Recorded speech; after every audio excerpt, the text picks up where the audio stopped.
अपने घर का काम बिल्कुल भी शुरू मत करना बिना इन 16 चीजों को जाने। अगर आप अपने घर का काम बहुत ही अच्छे क्वालिटी के साथ कंप्लीट करना चाहते हो तो ये चीजें जो है वो आपको जरूर ध्यान में रखनी चाहिए। बहुत सारे लोग बिना इन चीजों को जाने अपने घर का काम शुरू तो कर देते हैं पर आगे चल के उन्हें काफी ज्यादा दिक्कत होती है। तो इसीलिए अगर आप अपने घर का काम शुरू करने वाले हो या फिर आपके घर का काम चल रहा है तो ये वीडियो आपके काफी ज्यादा काम में आने वाला है। तो इसीलिए वीडियो को पूरा जरूर देखें। अगर आपको वीडियो पसंद आता है तब जाकर आप चैनल को सब्सक्राइब कीजिए। तो अब बात करते हैं प्लिंथ बीम के बारे में। जनरली जो आउटर में बीम प्रोवाइड किए जाते हैं, जैसा कि आप अगले वीडियो में देख सकते हो, इन्हें ग्राउंड लेवल पे प्रोवाइड किया जाता है और जो अंदरूनी बीम होते हैं उन्हें प्लिंथ लेवल पे प्रोवाइड किया जाता है, जो कि जमीन लेवल से थोड़े से ऊंचाई पे होते हैं। तो जो प्लिंथ बीम होते हैं उनके लिए जो स्टील इस्तेमाल किया जाता है, रेगुलर घरों में जनरली बीम के लिए 12 mm के सरिये का इस्तेमाल किया जाता है। कुछ जगह पर 10 mm का भी इस्तेमाल किया जाता है। आपको आपके बीम के लिए 12 mm के सरिये का इस्तेमाल करना है।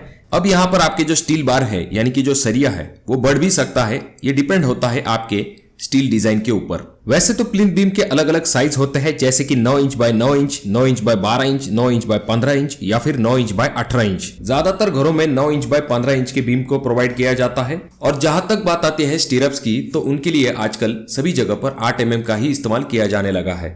अब यहाँ पर नेक्स्ट पॉइंट आ जाता है जो कि है प्लिंथ हाइट। बहुत सारे ठेकेदार आपको ये सजेस्ट कर सकते हैं कि आपको प्लिंथ हाइट ज्यादा रखने की जरूरत नहीं है, इससे आपके पैसे भी बचेंगे, पर इससे ठेकेदार का काम बचेगा पर आपकी दिक्कतें आगे चल के बढ़ सकती है। क्योंकि जैसे कि हम जानते हैं धीरे धीरे करके रोड लेवल जो है वो बढ़ती रहती है। इसी वजह से आगे चल के बरसात का पानी जो है वो आपके घर के अंदर घुस सकता है और आगे चल के आपकी जो ड्रेनेज लाइन है वो भी गटर से अगर नीचे के लेवल में हो जाती है तो आगे पानी नहीं जाएगा और आपके जो टॉयलेट बाथरूम है वो चोकअप हो सकते हैं। तो इसीलिए आपको प्लिंथ की जो हाइट है वो कम से कम 3 से लेकर 4 फीट तक रखनी चाहिए, जिससे कि आगे चल के आपको दिक्कत ना हो। अब यहाँ पर हम ये जानते हैं कि जो कंक्रीट हम इस्तेमाल करने वाले हैं, चाहे आपके फुटिंग के लिए हो, कॉलम के लिए हो या फिर स्लैब के लिए हो, वो कितने ग्रेड का इस्तेमाल करना चाहिए। तो आपके घर के लिए आपको M20 ग्रेड से कम का कंक्रीट बिल्कुल भी इस्तेमाल नहीं करना है। अब ये जो M20 है इसका प्रोपोर्शन होता है 1:1.5:3, यानी कि 1 part cement, 1.5 part is sand and 3 part aggregate यानी कि गिट्टी। इसमें आपको बिल्कुल भी गलती नहीं करनी है। कंक्रीट में ज्यादा पानी मिक्स करने की गलती न करें। वैसे तो M20 ग्रेड के लिए 28 से लेकर 32 लीटर तक पानी का इस्तेमाल किया जाना चाहिए, पर साइट पर काम आसान होने के लिए लोग कंक्रीट में ज्यादा पानी मिक्स कर देते हैं, जिससे कि कंक्रीट की मजबूती कम हो सकती है। अब बात करते हैं नेक्स्ट पॉइंट की, जो कि है डीपीसी। डीपीसी का फुल फॉर्म होता है डैम प्रूफ कोर्स। नाम के ही तरह ये जमीन से आने वाली नमी को ऊपर जाने से रोकने का काम करता है। जैसा कि आप यहाँ पर देख सकते हो, इसे प्लिंथ लेवल पे प्रोवाइड किया जाता है। तो ये जो डीपीसी है इसकी थिकनेस आपको कम से कम 3 इंच तक रखनी चाहिए। तो अब बात करते हैं स्लैब के बारे में। तो स्लैब के बारे में जो पहला पॉइंट आ जाता है जो कि है स्लैब हाइट। तो यहाँ पर आपके सामने 3 ऑप्शंस होते हैं। आपकी जो फ्लोर लेवल होगी उससे आप स्लैब की हाइट 10 फीट या फिर 10.5 फीट या फिर आप 11 फीट तक भी स्लैब की हाइट रख सकते हो। अगर आप स्लैब की हाइट 10 फीट से कम कर लेते हो तो इससे आपको आगे चल के थोड़ी दिक्कतें हो सकती है। जैसा कि हम आजकल हमारे आसपास देख रहे हैं, आजकल लोग घरों को पीओपी करवाना पसंद करते हैं। तो अगर आप हाइट कम रखते हो तो फॉल सीलिंग की वजह से हाइट जो है और भी नीचे आ जाएगी, जिससे कि आपका घर बहुत ही छोटा दिखाई देगा। तो इसीलिए कम से कम आपको फ्लोर फिनिश लेवल से आपके स्लैब की हाइट जो है वो 10 फीट तक रखनी चाहिए। अगर आप चाहो तो इससे ज्यादा भी हाइट आप रख सकते हो। अगला पॉइंट आ जाता है कि स्लैब की थिकनेस आखिर कितनी रखे। तो आपकी स्लैब की जो थिकनेस है वो कम से कम 5 इंच तक होनी चाहिए। अगर आप स्लैब की थिकनेस 5 इंच से कम कर लेते हो तो इससे बहुत सारे नुकसान हो सकते हैं। सबसे बड़ा नुकसान तो ये कि इसकी वजह से आपका स्लैब कमजोर हो सकता है। तो इसीलिए कम से कम आपको स्लैब की थिकनेस 5 इंच से कम बिल्कुल भी नहीं रखनी है। और जैसा कि मैंने आपको पहले पॉइंट में भी कहा है कि स्लैब को आपको कम से कम M20 ग्रेड का कंक्रीट इस्तेमाल करना है। और अगर हम स्लैब के स्टील के बारे में बात करते हैं तो यहाँ पर कम से कम 8 mm के स्टील बार का इस्तेमाल किया जाता है। अगर आप चाहो तो मेन बार के लिए 10 mm का इस्तेमाल कर सकते हो और डिस्ट्रीब्यूशन बार के लिए 8 mm का इस्तेमाल कर सकते हो। हालांकि स्लैब की ढलाई करते समय कौन कौन सी चीजों की तरफ ध्यान देना चाहिए इसके बारे में हमने एक सेपरेट वीडियो बना के रखी है। आई बटन में मैं उस वीडियो का लिंक दे दूंगा, वहां पर डिटेल में इन सभी पॉइंट के बारे में बात की गई है।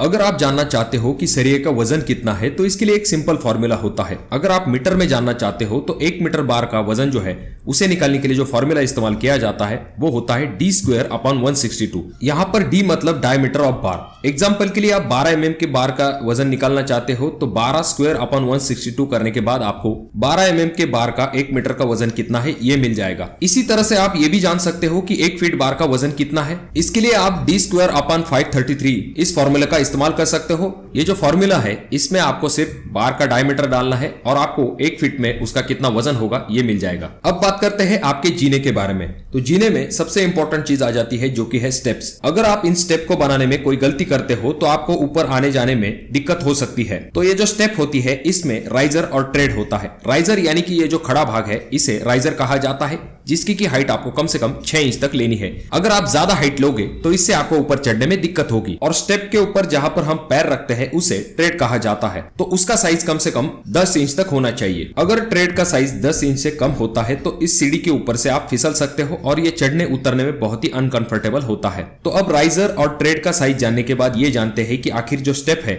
उसकी विड्थ कितनी होनी चाहिए। तो आपकी जो स्टेप है उसकी कम से कम विड्थ 3 फीट तक होनी चाहिए, जो कि एक कंफर्टेबल साइज होती है, जिससे कि अगर आपको कोई सामान ऊपर नीचे लेना है तो वहां पर आपको दिक्कत नहीं होगी। साथ में अगर कोई 2 व्यक्ति एक दूसरे को क्रॉस कर रहे हैं तो वहां पर भी आपको इस जीने में दिक्कत नहीं होगी। एक्सकेवेशन यानी कि आपका जो फाउंडेशन है उसकी डेप्थ आखिर कितनी होनी चाहिए, तो ये डिपेंड होता है। जनरली हम क्या करते हैं, जो कोई भी हार्ड स्ट्राटा आपके यहाँ पर अवेलेबल है वहां पर आपकी फुटिंग को रेस्ट किया जाता है, यानी कि पूरी बिल्डिंग का आने वाला लोड आपके फुटिंग से होता हुआ उस हार्ड स्ट्राटा पे ट्रांसफर किया जाता है। तो यहाँ पर कुछ ठेकेदार आपको ये सजेस्ट करते हैं कि 2 या फिर 3 फीट तक ही एक्सकवेशन कीजिए, उससे ज्यादा करने की जरूरत नहीं है।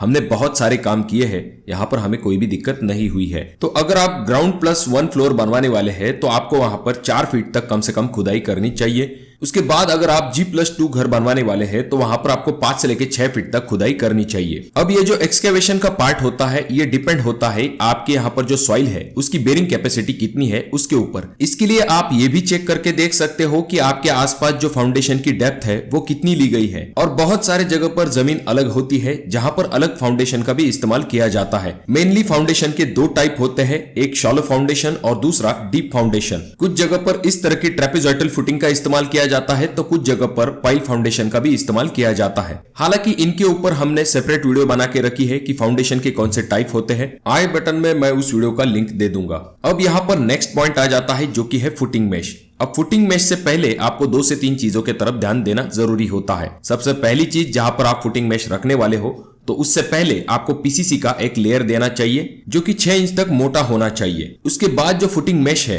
उसके नीचे आपको कवर जरूर प्रोवाइड करने चाहिए। इस तरह के सीमेंट ब्लॉक का आप इस्तेमाल करेंगे तो ये सही होगा। बाकी कुछ जगह पर ईंटों का इस्तेमाल किया जाता है जो कि इतना कारगर और अच्छा ऑप्शन नहीं होता है। तो अब बात करते हैं कि ये जो फुटिंग मेश है इसके लिए आपको कितने mm के स्टील का इस्तेमाल करना चाहिए। तो इसके लिए आप जो है 10 mm से लेके 12 mm के स्टील का इस्तेमाल कर सकते हो। तो ये जरूर ध्यान में रखिए कि फुटिंग मेश के लिए आपको 10 mm से कम का सरिया बिल्कुल भी इस्तेमाल नहीं करना है। और जो फुटिंग मेश के 2 बार है उन दोनों के बीच में 6 इंच का डिस्टेंस होना चाहिए, जिसे कि हम सेंटर टू सेंटर डिस्टेंस कहते हैं। और जैसा कि आप अगले वीडियो में देख सकते हो इस तरह के यल आपको जरूर प्रोवाइड करने हैं आपके फुटिंग मेश को। तो दोस्तों ये कुछ इंपॉर्टेंट चीजें हैं, इन गलतियों को आपको बिल्कुल भी नहीं करना है जब भी आप अपना घर बनवा रहे हो। तो अगर आपके कोई सवाल है तो कमेंट बॉक्स में कमेंट जरूर कीजिए। ये वीडियो अगर आपको अच्छा लगा हो तो जरूर इसे लाइक कर दीजिए। चैनल पे अगर आप लोग नए आए हो तो चैनल को जरूर सब्सक्राइब कर दीजिए। और ये जो तीनों वीडियो है इनमें से कोई एक वीडियो आपके जरूर काम में आ सकती है। और वीडियो बहुत ज्यादा ही अच्छी लगी हो तो अपने दोस्तों के साथ जरूर शेयर कर दीजिए।